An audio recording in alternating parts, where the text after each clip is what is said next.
Bonjour à tous et bienvenue pour cette nouvelle vidéo. J'espère que vous allez bien, que vous avez passé une bonne semaine, que vous avez eu de très bonnes lectures. Je vous retrouve aujourd'hui pour une nouvelle vidéo qui sera un vlog. Je vais vous prendre avec moi pendant toute la semaine. Là, on est lundi 10 janvier, on est sur la pause du midi. Je suis en télétravail le lundi, pour pas changer, j'ai toujours été en télétravail le lundi.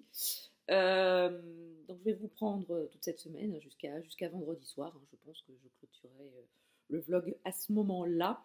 Donc si vous ne le savez pas, j'ai changé de poste la semaine dernière. Au bout de 11 ans dans le même service, j'ai changé de poste. Je suis toujours dans la même collectivité, mais j'ai changé de service et j'ai changé de direction. Mon travail a un petit peu évolué aussi, les missions sont un peu plus complètes. Alors évidemment, une prise de poste, pas dans la période actuelle, c'est pas non plus l'évidence, étant donné que je n'ai pas accès encore au serveur de ma direction, donc je n'ai pas accès au dossier. Donc on bidouille peu ou prou avec ma collègue, voilà, je travaille plus sur mon disque dur ou sur clé USB. Je ne connais pas encore bien la direction, mais bon, voilà, ça va se faire. J'ai quelques dossiers, donc voilà, je prends mes marques sur des dossiers qui ne sont pas hyper urgents. Je me laisse un petit peu de marge pour prendre mes marques et prendre différents contacts. Mais bon, voilà, c'est pas la période la plus fifou. Mais bon, autant profiter avant que ce soit complètement le rush, parce que quand ce sera le rush, ce sera mais alors très compliqué.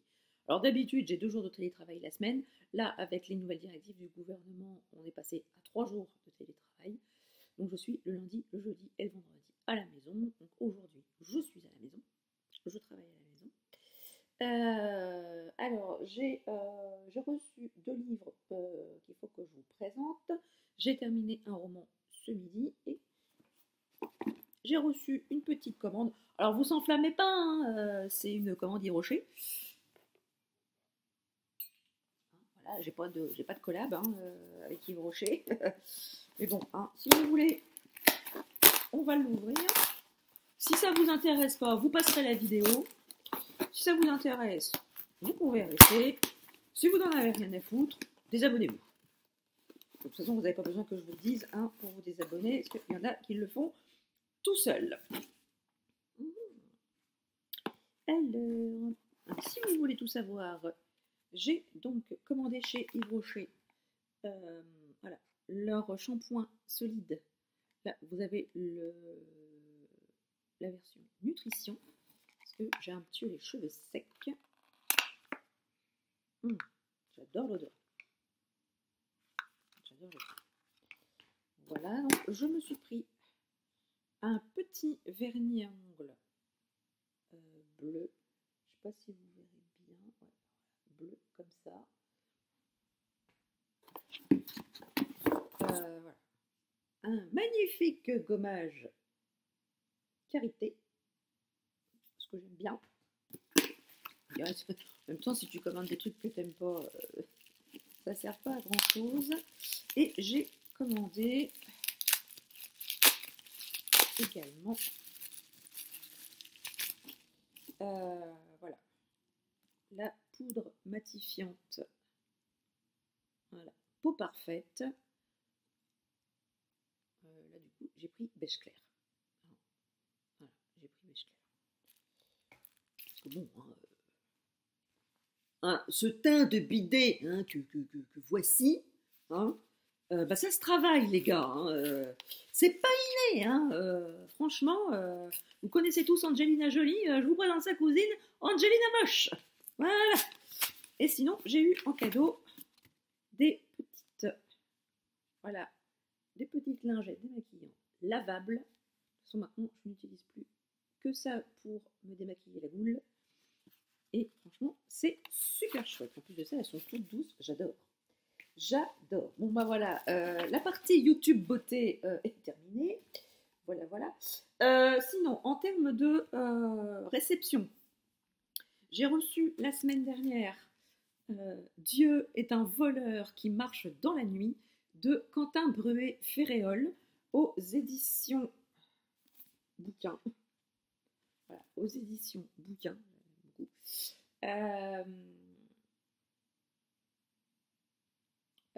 En fait, l'auteur nous raconte l'histoire. Je vais vous dire ça tout de suite. Voilà, c'est entre roman noir et récit d'initiation. C'est le fruit de 7 années d'enquête sur la secte Heaven's Gate, rendue célèbre par le suicide collectif de ses 39 adeptes en 1997. Donc c'est à la fois une enquête sur des faits réels, roman noir, roman initiatique.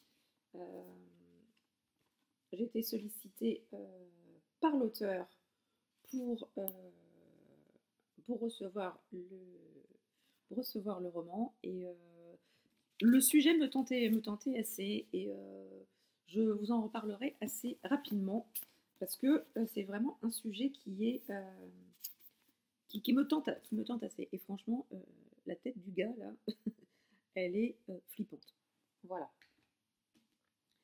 C'est le genre de type à vous filer des cauchemars toute la nuit. Et j'ai reçu samedi la nouvelle parution d'Albin Michel Imaginaire, Afterland de Lorraine Bioux.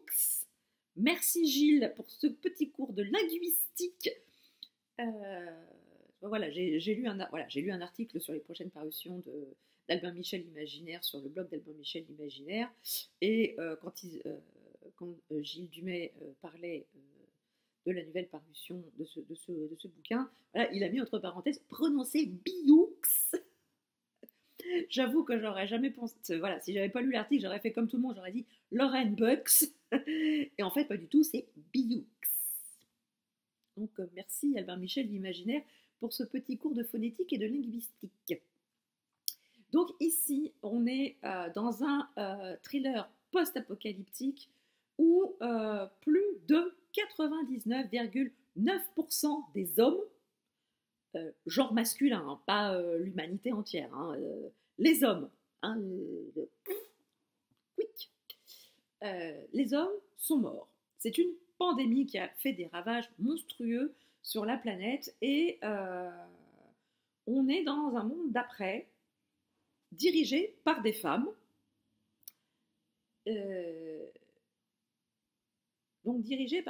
et on a un petit garçon âgé d'une douzaine d'années qui a survécu. C'est un des rares éléments masculins qui a survécu à cette pandémie, et sa mère veut absolument le protéger car voilà, comme il n'y a plus d'hommes, il faut quand même perpétrer l'espèce, et je ne vais pas vous faire l'affront de vous faire un cours de biologie pour vous expliquer comment on fait les bébés, mais ça nécessite quand même un homme et une femme. Hein, rencontre biologique entre un homme et une femme, et donc là, comme il n'y a plus d'hommes, c'est un peu compliqué pour perpétuer l'espèce. Donc les rares spécimens humains qui restent vont être utilisés comme, on va dire, une usine à sperme. Une usine à petits spermatos pour perpétuer l'espèce. Et cette femme va vouloir protéger son enfant. Elle ne veut pas qu'il soit un esclave pour perpétuer l'espèce, et elle va tout faire pour le protéger. Donc ça me hype pas mal. J'aime beaucoup la couverture, qui cette fois-ci est signée par Aurélien Polis. J'aime beaucoup. Elle est sobre, et pourtant je pense qu'elle reflète à peu près la teneur du roman. Donc je vous dirai ça assez rapidement car il sort le 26 janvier, donc d'ici la fin du mois, vous aurez mon avis sur ce roman. Sinon, ce midi, je vous disais que j'avais terminé La Petite Ritournelle de l'horreur de Cécile Cabannac, apparaître aux éditions Fleuve Noir. Il va paraître jeudi 13 janvier. Mais quand cette vidéo va paraître, il sera sorti. Donc je peux vous en parler dès maintenant. Donc dans ce roman, Le roman débute, voilà, une famille a acheté une maison, il y a énormément de travaux à faire dedans. Donc le papa décide après son travail d'aller faire quelques menus travaux, commencer les travaux dans la maison. Il prend une masse et décide d'abattre un mur. Sauf que là va commencer une descente aux enfers pour tous les personnages, parce que en détruisant ce mur, il fait apparaître un cadavre qui a été emmuré, et c'est le cadavre d'un enfant. Donc la police arrive sur place, d'autres investigations vont être menées, et plusieurs autres corps d'enfants vont être découverts dans les murs de la maison. Et là va commencer l'enquête à proprement parler. L'enquête va être confiée au groupe du commandant Virginie Sevran, et ils vont enquêter. Ils vont s'apercevoir que les anciens propriétaires de la maison étaient famille d'accueil, que beaucoup d'enfants ont été placés dans cette famille, et il s'avère que ces gens-là étaient... on a une référence hein, avec Victor Hugo et Cosette, hein, on parle souvent de Thénardier pour décrire des gens qui menaient la vie dure à des enfants. Là, les Thénardier, comment vous dire que ce sont des anges. Ce sont des anges par rapport à comparaison de ces gens à qui on a confié des enfants. Ils leur ont infligé toutes sortes de sévices, que ce soit physique, que ce soit moral, que ce soit sexuel. C'était absolument horrible. On atteint un degré de glauquitude dans ce roman. Je tiens à prévenir les âmes sensibles, les personnes qui n'aiment pas trop les romans où on fait du mal à des enfants. Là, ici, c'est clairement le cas. Il y a des scènes qui sont descriptions de sévices qui ont été infligés à des enfants, qui sont quand même assez difficiles. On ne peut qu'être révolté par ce que subissent ces enfants. Hélas, on voit des fois des faits divers à la télé où on découvre des enfants qui sont affamés, enfermés dans des placards, réduits à l'état de locumène. Et voilà. Et dans ce roman, on a un peu cette vision-là de maison de l'horreur. D'abord, c'est comme ça qu'elle est décrite dans ce roman. Et on a tout le désarroi des enquêteurs. Cécile Cabanak a vraiment souligné dans ce roman toutes les difficultés de l'aide sociale à l'enfance, le manque criant de moyens, le manque de personnel, et puis aussi des personnes peu scrupuleuses, hein, parce que on confie des enfants à d'autres gens, et il y a des personnes qui se foutent royalement de ce qui se passe, quoi. Que des enfants signalent ce qui se passe, et on ne les croit pas. Donc comment voulez-vous que les enfants arrivent à se construire et aient confiance en des adultes? C'est compliqué, c'est très très très compliqué. Et on suit aussi l'enquête laborieuse des policiers, car il n'y a pas beaucoup de... Voilà, toutes les pistes qui s'ouvrent à eux, la plupart se terminent en cul-de-sac, ou d'autres permettent d'ouvrir d'autres portes, et c'est comme des poupées russes. À chaque fois qu'on en ouvre une, il y en a une autre à l'intérieur, et ainsi de suite, et on se dit il n'y aura jamais de fin, c'est pas possible, on n'arrivera jamais à retrouver le coupable. Et alors il y a quelques longueurs, il y a peut-être des moments où on aurait pu accélérer un petit peu le récit, mais on est vraiment plongé de bout en bout dans l'horreur, dans tout ce qu'ont vécu ces enfants dans cette maison, et comment ils ont pu se construire avec les conséquences que ça a. Je ne vais pas vous raconter toute l'histoire, mais sachez qu'il y a des choses qui sont particulièrement difficiles à lire, et, pour des personnes sensibles. Alors je ne vous dis pas que j'ai un cœur d'artichaut, que j'ai pas ressorti certaines émotions, c'est pas vrai, mais bon, faut quand même avoir le cœur bien accroché, je tiens quand même à vous le dire. Et donc voilà. Et le très caractéristique aussi de ce roman, ce sont aussi les personnages, que ce soit les enfants, que ce soit les parents, que ce soit les enquêteurs. On a tout le désarroi des enquêteurs qui peinent, ils veulent absolument rendre justice aux victimes, et ils ont énormément de mal à trouver des pistes on a aussi le désarroi des parents. On nous montre bien toute la misère dans lequel vivent certains parents à qui on retire leurs enfants pour les placer, pour qu'ils arrivent à s'en sortir. Et il y a des fois le mieux est parfois l'ennemi du bien. C'est très symptomatique de nos sociétés maintenant. Et on a la parfaite illustration dans ce roman. Euh, la fin, on peut dire que j'ai versé ma petite larme, mais je l'ai trouvée très émouvante, très dure. Et c'est aussi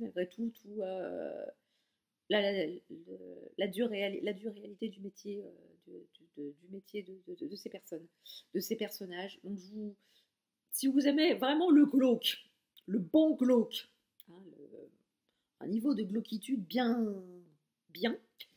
je vous conseille vraiment ce roman. L'autrice il va pas par quatre chemins, il va franco. Et c'est ce que j'aime bien dans la plume de Cécile Cabanel, c'est voilà, il n'y a pas de fioriture, c'est brut. Ce sont les faits bruts, vraiment bruts de pommes, vraiment. Et voilà, le titre correspond bien à l'état d'esprit du roman. Ça retourne hein, quand même. Hein, on sort pas complètement. Hein. Vaut mieux une petite lecture légère hein, derrière hein, histoire de se challenger. Alors, évidemment, qui dit lecture légère dit que je suis partie dans complètement autre chose. Mais alors complètement, je suis partie dans le nouveau roman de la copine Lisa Giraud-Taylor, qui a une chaîne YouTube que je vous encourage à aller voir d'ailleurs. Il s'agit du Secret de Castillon. C'est un roman auto-édité. J'ai sollicité le service presse et Lisa me l'a gentiment envoyé via la plateforme Simplement. Donc du coup là je viens à peine de le commencer, donc on est un petit peu dans le médiéval, dans tout le côté historique hein, qu'apprécie beaucoup Lisa.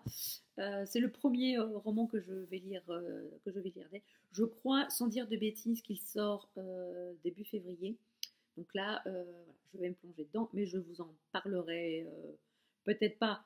Je vous dirai peut-être grosso modo au fil de ma lecture ce que j'en pense, mais je vous donnerai un avis un peu plus circonstancié dans un prochain point lecture. Voilà, sur ce, je vous laisse pour aujourd'hui. Je pense pas vous reprendre d'ici ce soir. Je vous reprendrai sûrement demain pour vous donner un petit peu l'avancement de ma lecture. De ma lecture en cours, si j'ai des réceptions, mais j'en doute. Hein, voilà. Je ne reçois pas énormément de service présent. Je suis une petite chaîne. Voilà. Mais bon, je pense pas. Si je reçois des choses, hein, je vous montrerai. Mais sinon, eh bien, je vous parlerai simplement de ma lecture. Et demain, je serai en présentiel au bureau. Donc, je vous prendrai peut-être sur l'heure du midi ou en rentrant le soir. Sur ce, je vous laisse, parce que là, du coup, on est déjà à 18 minutes de rush. Ça commence bien. Le vlog va durer une éternité. À moins que j'ai rien à vous dire dans les prochaines séquences. On verra bien. Sur ce, je vous laisse. Je vous souhaite une très très bonne journée et je vous dis à tout à l'heure. Enfin, à tout à l'heure pour vous et à demain pour moi. Voilà. Bisous. Bonjour, je vous reprends. On est jeudi 13 janvier. Alors oui, je sais, ça fait 2 jours que je ne vous ai pas pris. Effectivement, la dernière fois que je vous ai pris, on était lundi midi. Mardi et mercredi, j'étais en présentiel au bureau. Qu'est-ce qui s'est passé depuis lundi soir? Lundi soir, je devais aller à mon cours de Zumba. Je suis allée à la salle, je suis arrivée là-bas. On m'a dit qu'il n'y avait pas de Zumba parce que le prof était indisponible. Donc, je suis rentrée à la maison en me demandant bien ce que j'allais faire de ma couenne. Et du coup, j'ai troqué mes baskets de fitness pour mes baskets de course et je suis partie courir. Je suis partie courir une petite demi-heure. J'ai couru 5 km. C'était très bien pour un lundi soir. Surtout que ce week-end, on n'avait pas été courir. Donc voilà. Lundi, c'était très bien. Donc mardi et mercredi, j'étais donc en présentiel au bureau. Là, quand je rentrais, il était 18h. Mardi, je suis rentrée, il était 18h. Je suis repartie au sport direct. J'aurais pu vous reprendre en revenant à 8 heures, étant donné que mon chéri est rentré tard mardi soir. Mais j'avoue que j'ai pas eu la foi de prendre la caméra et de. J'enlève mes lunettes parce qu'il y a un affreux retour dedans. J'ai pas eu la foi en fait d'allumer la caméra pour vous parler, puis d'autant plus que j'étais en pyjama, démaquillée et j'étais au bout de ma vie parce que la séance de sport m'avait complètement tuée. Et puis bah, hier soir, c'est pareil, je suis rentrée, pas de bonheur, il faisait nuit, c'est pareil, j'avais pas trop la foi non plus, et d'autant plus que chéri était rentré, hein, cette fois-ci, mais il devait se recoucher tôt, parce il se levait très très tôt ce matin. Bon, alors, sur ces considérations de vie quotidienne que vous vous en foutez sans doute, je vous laissais donc lundi, et je vous disais que j'avais entamé Le secret de Cassian de Lisa Giraud-Taylor en auto-édition. Donc je l'ai terminé. Hein, je me suis quand même pas tourné les pouces en 2 jours, hein, quand même. Hein, faut quand même. Hein, même si, même si je vous ai pas pris, je me suis pas tourné les pouces. Pour preuve, j'ai fini Le secret de Cassian. Alors, je sais que Lisa, voilà, elle attend mon avis avec impatience. On en a déjà un petit peu parlé toutes les deux. On est au Moyen Âge. Je me rappelle plus trop la date, mais enfin bon, bref, peu importe. On est dans le Périgord qui est cher, une région qui est très très chère à mon amie Lisa. On le sent, hein, elle a fait quand même pas mal de recherches historiques sur cette période et d'autant plus de cette période de l'histoire, mais plus précisément dans le Périgord. Et on a deux personnages féminins. On a Catherine et Isabelle, qui sont deux jeunes femmes très, très vives d'esprit. Elles sont très très vives d'esprit pour des jeunes femmes de cette époque, je trouve. Elles n'ont pas les 2 pieds dans le même sabot, elles n'ont pas la langue dans leur poche. Elles s'essayent un petit peu aux joutes d'épée. Alors, bon, même si leur père et leur frère ferment un petit peu les yeux sur cette tocade, comme ils appellent, ils les laissent gentiment taquiner le bout de l'épée avec leur ami Cassian. Cassian qui accepte d'entraîner Catherine. Il combat de temps à autre avec Isabelle, mais il accepte d'entraîner Catherine à sa demande, à elle, sous la bienveillance de son frère Gauthier. Et donc, tout ce petit monde se côtoie. Isabelle est promise à Pierre, qui voue un culte. Il est profondément amoureux d'Isabelle. Ils vont se marier, ils vont être très très heureux ensemble. Catherine, quant à elle, se meurt d'amour pour Cassian, alors lui, il le voit pas tout de suite, ou s'il l'a vu, il fait semblant de pas le voir, parce que lui, Cassian, ce qu'il veut, ce qu'il aime par-dessus tout, c'est combattre, c'est manier l'épée, c'est être un grand chevalier à la cour du roi, et il fait ses armes auprès du comte d'Angoulême, et il va participer à bon nombre de batailles, à bon nombre de guerres, et il va revenir de temps en temps dans son fief, au grand bonheur de Catherine, et au bout d'un moment, il va quand même falloir penser à marier Catherine, sauf que Catherine, elle vu ses amours contrariés avec Cassian, ne souhaite pas se marier avec qui que ce soit d'autre, et se destine donc à la prière, et peut-être entrer dans un couvent. Sauf que, bon, les arrangements et les alliances de l'époque font que Catherine est destinée à un homme qui ne sera pas Cassian. Elle va l'épouser, ils vont être heureux, bref. Et donc, voilà, on a tous ces personnages qui se côtoient. On a également des personnages. Alors, la narratrice, de l'histoire qui a un rôle, enfin voilà, on ne sait pas trop qui elle est, quel rôle elle joue dans l'histoire. On, on l'apprend petit à petit au cours du récit et on a aussi des personnages un conseil. Un- Ça m'a fait un petit peu penser aux druides, comme au conseil des druides en Bretagne, sauf que là on est dans le Périgord, dans la forêt, et voilà, c'est l'âme de la forêt, c'est toute la magie de la forêt qui est concentrée dans ce conseil avec ces gens, et Catherine est la prunelle de leurs yeux, Catherine est leur protectrice, Catherine fera tout. Euh, Catherine a été bercée dès sa plus tendre enfance à tous les secrets, à tous les us et coutumes de ce conseil.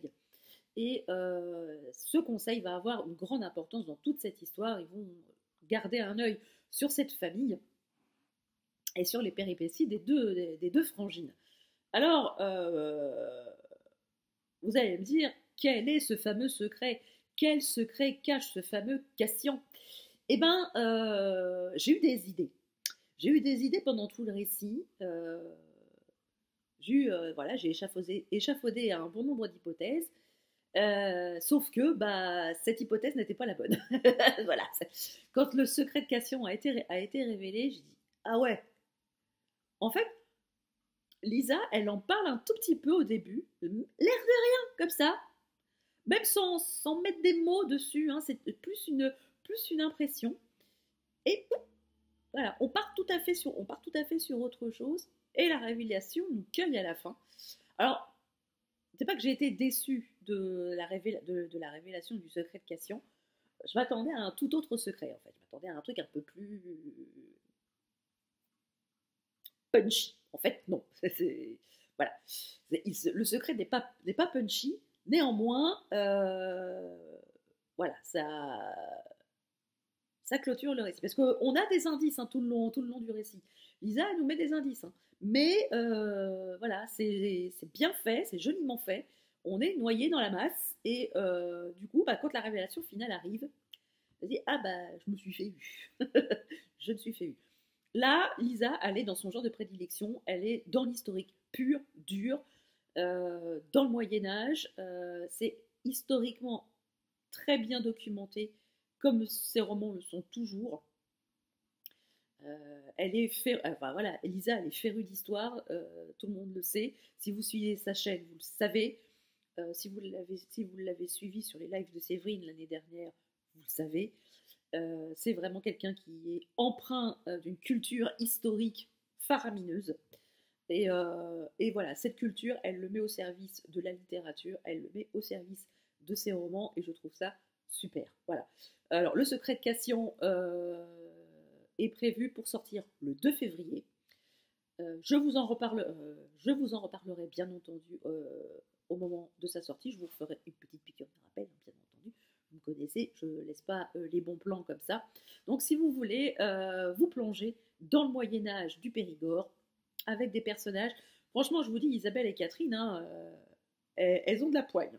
Pour des femmes de l'époque, qui pourtant, au Moyen-Âge, les femmes, elles se cantonnent à enfanter, et à la rigueur, quand on veut bien leur donner un tout petit poids, elles peuvent diriger leur maison et leur domestique comme bon leur semble.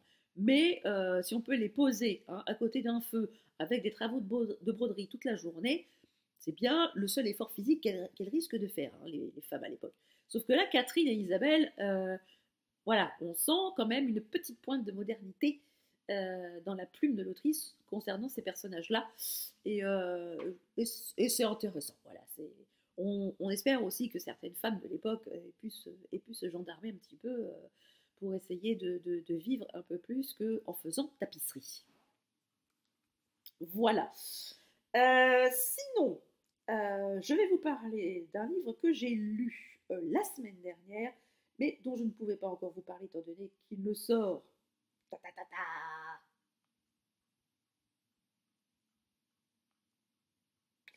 qu'il ne sort qu'aujourd'hui. Je vais vous parler du nouveau roman d'Isabelle Villain, De l'or et des larmes, paru aux éditions Tornada. Donc je vous dis, il sort aujourd'hui même. Donc, quand vous verrez la vidéo, il sera sorti depuis quelques jours. J'aime beaucoup la plume d'Isabelle Villain. À chaque roman, c'est des surprises, c'est des coups de théâtre inattendus, c'est une plume incisive. Et là, elle s'est emparée d'un sujet. euh, Là, on entre carrément dans le domaine du sport, et le domaine du sport de haut niveau, puisqu'on est dans la gymnastique. Et pas n'importe quelle gymnastique, on est quand même dans la gymnastique sportive, discipline olympique s'il en est. Et ici, dans ce roman, on a Jean-Luc Provost, qui est un entraîneur, qui est THE entraîneur en matière de gymnastique. Il a un palmarès étonnant, un palmarès fulgurant. Il forme un duo avec sa femme, Rita, qui est kiné. Et ce duo forme des athlètes de haut niveau. Ils sont partis aux États-Unis, hein, parce qu'en France, voilà, ils n'avaient pas les moyens de mettre leur méthode à faire ses preuves. Donc ils sont partis aux États-Unis, ils ont eu des résultats dithyrambiques. Ils sont partis en Russie, où ils ont eu de nombreux très très bons résultats, et ils reviennent en France auréolés de ces succès. Et ils vont prendre en charge l'équipe d'athlètes qui vont participer. Enfin, ils vont préparer les athlètes en vue des sélections pour les Jeux Olympiques de 2024 à Paris. Et voilà, alors on est vraiment, on est immergé dans le quotidien de ces jeunes, car ils sont repérés très tôt. D'abord, on nous l'explique vraiment très clairement dans le roman. Ils sont repérés, ils ont grosso plaindo une dizaine d'années. Voilà, ils sont encore petits. Ils sont repérés, ils sont intégrés dans un groupe où ils se lèvent gymnastique, ils mangent gymnastique, ils se lavent gymnastique, ils dorment gymnastique. Voilà, c'est des entraînements tous les jours, de 7h du matin jusqu'à 20h, sans beaucoup de pauses. C'est des entraînements quotidiens, 7 jours sur 7, bon, on va pas dire 24 heures sur 24, mais presque. C'est voilà, c'est vraiment une vie de sacrifice. Ils sont coupés de leur famille, ils vivent complètement en autarcie avec les autres athlètes et avec leur coach. Ils ne vivent que pour ça. Et le coach a une figure complètement emblématique, hein. C'est une figure paternaliste au demeurant. C'est Dieu vivant sur terre. Et donc Jean-Luc Provost est cet entraîneur qui a le vent en poupe. Moi, j'ai tout de suite pensé à quand Isabelle Villain nous l'a décrit, à l'entraîneur de Laure Manodou.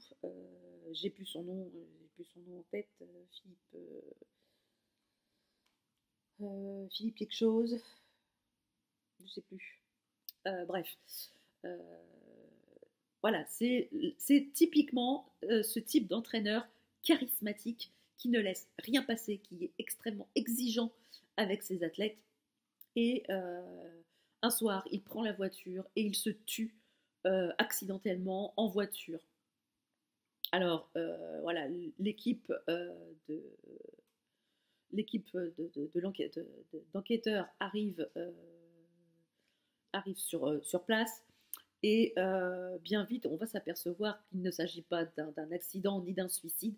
Les freins ont été trafiqués. Donc, la question qui se pose, c'est qui pouvait en vouloir à Jean-Luc Provost et pourquoi? Pourquoi, à 6 mois des Jeux Olympiques, aurait-on l'idée saugrenue de tuer l'instrument qui pourrait rapporter des médailles à la France? France qui n'a plus remporté de succès olympique depuis des temps immémoriaux. Bref, dans le roman, hein. Dans le roman, ne me faites pas dire ce que j'ai pas dit. Et donc voilà, on commence à enquêter dans ce milieu sportif, et là on s'aperçoit quand même que c'est souvent un milieu où l'omerta est présente, où la parole des uns ne pèse pas bien lourd vis-à-vis de la parole des autres. On nous explique toute la vie de souffrance, parce que ces entraînements, c'est de la souffrance physique, les corps de ces jeunes sont usés en très très peu de temps. Voilà, un gymnaste arrête sa carrière sous les coups de 20, vers 23 ans, 23, 24 ans. À 24 ans, t'es fini en termes de gymnastique. C'est hallucinant de dire ça, mais le corps est tellement usé que de toute façon, ils ne peuvent plus faire du sport à haut niveau. Le corps ne suit plus. Pourtant, à 24 ans, on dit, hein, ils ont toute la vie devant eux. Mais en termes de sport de haut niveau, c'est terminé. Donc, l'équipe d'enquêteurs a énormément de mal à comprendre ce qui s'est passé et qui a bien pu en vouloir à Jean-Luc Proulx. Je vais brancher la caméra avant qu'elle ne coupe, parce que sinon, j'ai pas envie de retourner la séquence, n'est-ce pas? Excusez-moi, c'est l'instant pub. L'instant pub.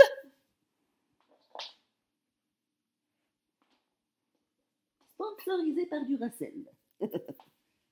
Pas du tout, c'est sponsorisé par que dalle. Voilà, comme j'ai pas encore accès à la monétisation sur YouTube, je fais mes propres instants pubs moi-même, voyez-vous. On en est réduit là. On en est réduit là. Donc, avant cet intermède publicitaire, je vous disais donc qu'on est vraiment plongé dans cet univers. C'est extrêmement... C'est passionnant. Et on est aussi dans le... Alors, je ne vais pas vous spoiler, mais on a aussi... elle a aussi mêlé des faits divers qui ont lieu il n'y a pas tellement longtemps, on en a parlé dans les journaux. Elle a un peu mêlé voilà, le sport de haut niveau. Voilà, si vous êtes un petit peu voilà, au fait, vous allez vous douter de ce dont je parle, mais c'est horrible ce que les personnages ont subi. Mais on voit vraiment toute la détermination, toute la discipline dont font preuve ces jeunes, alors que ce soit dans le roman ou que ce soit réellement dans la vie, parce qu'il y a un des personnages qui le dit, on s'entraîne toute une vie pour 60 secondes. 60 secondes qui peuvent changer votre vie du tout au tout.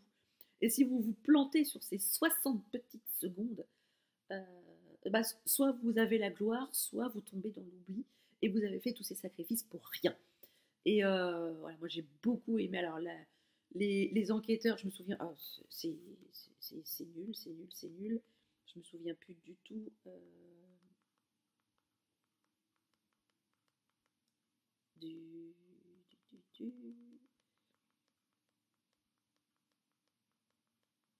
Du nom de l'enquêtrice, c'est moche.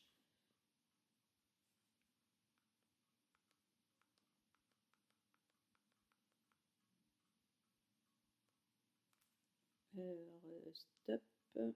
Voilà. C'est le groupe. Voilà, c'est Rebecca Delost. Rebecca Delost qu'on avait rencontrée dans Mauvais Genre, de l'autrice également. Donc on retrouve son groupe. J'aime beaucoup cette enquêtrice. Elle a vécu un certain nombre de drames. Son groupe a vécu un certain nombre de choses pas marrantes, mais ils sont extrêmement soudés. C'est pareil, hein, ce groupe d'enquêteurs, c'est comme une famille, comme le groupe d'athlètes. Voilà, ce sont des gens qui sont pas du même sang, mais qui sont liés par, alors les enquêteurs par un sentiment de justice exacerbé, et le groupe de jeunes athlètes, l'amour du sport, l'amour de la compétition, la détermination d'aller jusqu'au bout. Et franchement, puis voilà, la fin, la révélation, tu te dis waouh quand même. Et je suis sûre que ça existe et que ça existe dans la réalité, mais c'est encore un sujet extrêmement tabou. Il y a énormément de tabous qui sont abordés dans ce roman. Voilà, j'en dirai pas plus, mais je vous le laisserai le découvrir. Et voilà, c'est bien fait. On ne tombe pas dans le pathos, on ne tombe pas dans la démesure, dans la démagogie. C'est vraiment exposer les faits tels qu'ils se déroulent. tels qu'ils sont vécus par les victimes. Parce que là aussi, on parle aussi des victimes. Euh, c'est quand même eux, au principal chef, qui sont concernés. Vraiment, je vous conseille, si, voilà, si vous aimez le sport, si vous aimez le dépassement de soi et si vous aimez les bonnes enquêtes policières, je vous conseille réellement De l'or et des larmes d'Isabelle Villain qui sort aujourd'hui dans toutes les bonnes crèmeries. Non, je rigole. Dans toutes les bonnes librairies. Ça sort aujourd'hui. Sinon, en termes de lecture en cours, je suis. Je poursuis ma découverte des romans de Lisa et je suis dans son précédent. Il s'agit de Retour en URSS. Alors là, on est un peu à la frontière entre le voyage dans le temps. Ça me fait un peu penser aux Chroniques de Sainte-Marie, mais voilà, le parallèle s'arrête là. Hein, les voyages dans le temps. Oh, comment qu'elle s'appelle cette série où il y a de l'espionnage, du voyage dans le temps, de l'histoire, des complots. C'est génial, j'en suis quasiment à la moitié, je le bouffe. Là, en numérique, il fait un peu plus de 600 pages, mais qu'est-ce que je m'éclate. Et puis alors, le personnage principal, Chloé de Riveau, c'est un bonheur, cette gonzesse. C'est, elle est, euh, elle est d'enfer, je l'adore. Et quel personnage féminin, la vache. Ah, elle est vraiment d'enfer. Donc voilà, je vous en dis plus très vite. Côté réception, hier, j'ai reçu... je vais enlever le bandeau parce que ça m'énerve. Ça va me brûler. J'ai reçu des éditions Les Escales dans leur collection Les Escales Noires, Le Défi, le nouveau roman de Leslie Cara. Donc on est avec deux amies, Lizzie et Alice, et un jour une dispute éclate entre les deux adolescentes. Il y en a une qui fait une crise d'épilepsie et l'autre laisse le corps inanimé d'Alice. Non, il y en a une qui fait une crise d'épilepsie et quand elle reprend connaissance, elle se retrouve à côté du corps inanimé de sa meilleure amie et elle n'a aucune idée de ce qui a pu lui arriver, elle n'a aucun souvenir. Des années passent, la vie continue, mais voilà, le passé rattrape Lizzie et on va aller dans une sombre histoire de vengeance, apparemment. Donc, j'ai envie de voir ce que ça donne. J'ai jamais tenté les romans de Leslie Cara. Non, je ne crois pas. Ça me dit rien. Donc, voilà. Je crois qu'il sort le 20 janvier, donc la semaine prochaine. Donc, de toute façon, même si je ne le lis pas pour sa sortie, je vous en reparle très très vite. Sur ce, je vais vous laisser. La pause déjeuner est terminée. Je vais reprendre mon télétravail tranquillement. Sur ce, je vous laisse. Je vous reprendrai. Alors, je ne sais pas si je vous reprendrai ce soir. Je ne pense pas avoir grand chose à vous dire de plus qu'aujourd'hui. Je pense que je vous reprendrai demain pour vous donner un petit peu ma progression sur ma lecture en cours et je pense que je clôturerai le vlog dès demain. Donc du coup, vous n'aurez pas beaucoup de séquences, mais vous avez quand même des séquences qui sont relativement longues à chaque fois. Donc voilà, j'espère que ça vous plaira quand même. Donc sur ce, je vous laisse, je vous dis à demain et à tout de suite pour vous. Recoucou, je vous reprends, on est le vendredi 14 janvier. On est sur la pause déjeuner, je suis toujours en télétravail. Et là, c'est agréable. Depuis hier, le soleil est revenu. Ouais, j'ai fait une petite vidéo courte là sur sur la chaîne pour faire un breaking news et annoncer le retour du soleil chez nous. Euh, et à bien y réfléchir, je crois qu'on n'avait pas vu le soleil depuis Noël, je crois bien. On a peut-être dû avoir des petits passages de soleil, mais vraiment un beau ciel bleu avec un beau soleil. Je crois que ça faisait quand même un sacré temps, un sacré bout de temps qu'on ne l'avait pas vu, donc je tenais quand même à saluer le retour du soleil parmi nous. Alors, si vous m'entendez parler un petit peu du nez, pas de panique, hein, n'appelez pas la police, tout va bien, c'est qu'une petite rhinite allergique, tout va bien. C'est juste que je parle affreusement du nez. Mais à part ça, tout va bien. Je respire bien, bon. Mais je parle un petit peu du nez. Niveau lecture, je suis toujours dans De retour en URSS de Lisa Giraud-Taylor. Je suis à 70%, 70%, j'en ai lu à peu près les trois quarts. Je m'éclate, mais complètement avec ce roman.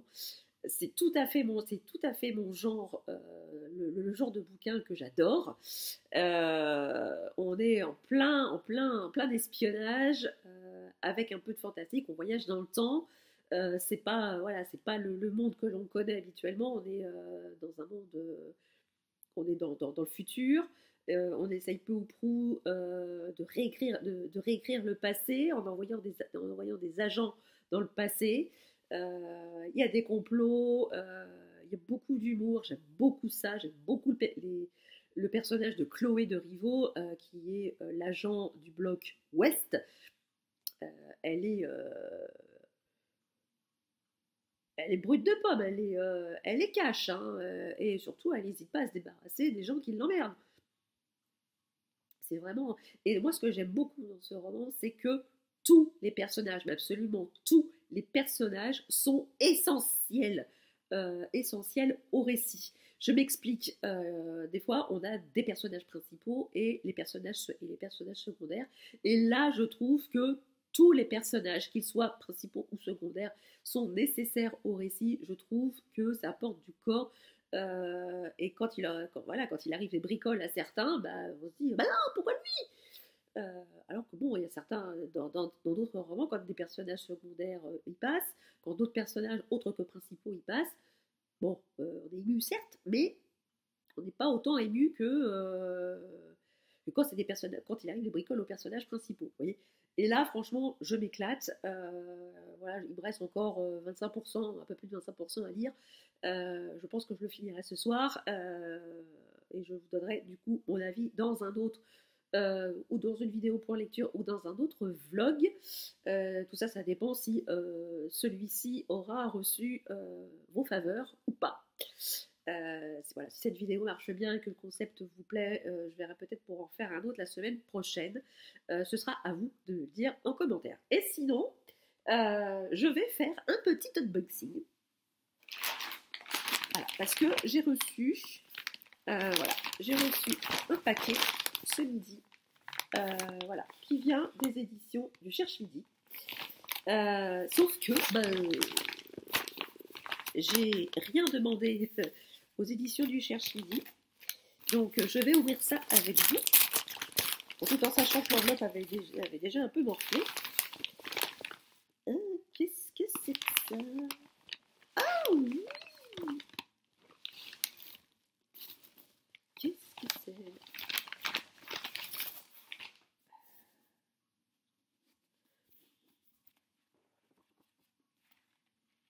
Ah mais oui, bien sûr.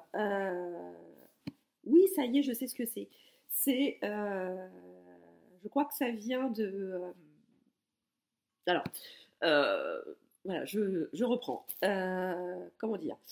Je crois que c'est ça. J'avais participé au concours de Steph de la chaîne Pikiti Booking quand elle avait lancé. C'est je vous fais gagner 40 cadeaux pour mes 40 ans. Donc j'avais participé à un des concours qu'elle avait organisé et j'ai eu la joie d'avoir été tirée au sort sur un des concours. Je crois que j'en avais participé à un ou deux, je crois, et j'étais tirée au sort pour un. Et c'était sur la saga des enquêtes d'Anna Swensen, dont j'ai déjà lu le tome 1. Et donc, Steph m'avait demandé quel tome je voulais. Et donc, j'avais demandé le tome 2. Donc, les éditions du Cherche Midi m'ont envoyé le tome 2. Bon, par contre, avec la pastille, là, c'est un peu relou, là, la petite pastille, là.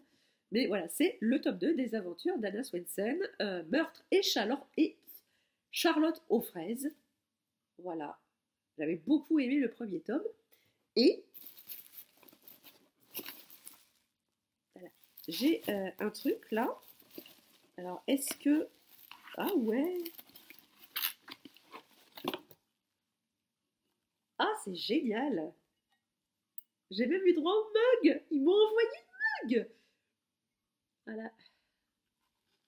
Le mug des enquêtes de Anna Swensen avec le revolver, la petite cuillère, le couteau, le fouet. Ah, trop bien. Je suis super contente. Alors du coup, un grand merci aux éditions du Cherche Midi et un grand merci également à Steph pour l'organisation de ce concours. Je suis ravie. J'ai hâte du coup de lire Meurtre et Charlotte aux fraises parce que j'adore les fraises. Voilà, autant vous dire que j'adore les fraises. Donc voilà. Donc vous, j'espère que vous allez bien, je vais pousser ça un petit peu, que ce vlog vous a plu. N'hésitez pas à me dire en commentaire ce que vous en avez pensé, et si vous voulez voir d'autres vlogs de ce type, d'autres vidéos de ce type sur la chaîne, n'hésitez pas à me dire en commentaire ce que vous en avez pensé. Mais voilà, n'hésitez pas aussi à liker la vidéo. Alors, je m'adresse à la personne qui met un pouce en bas dès que je publie une vidéo. Si vous pouviez attendre ne serait-ce que au moins la durée de la vidéo, le temps avant de mettre votre pouce en bas, regardez au moins la vidéo avant de mettre votre pouce en bas.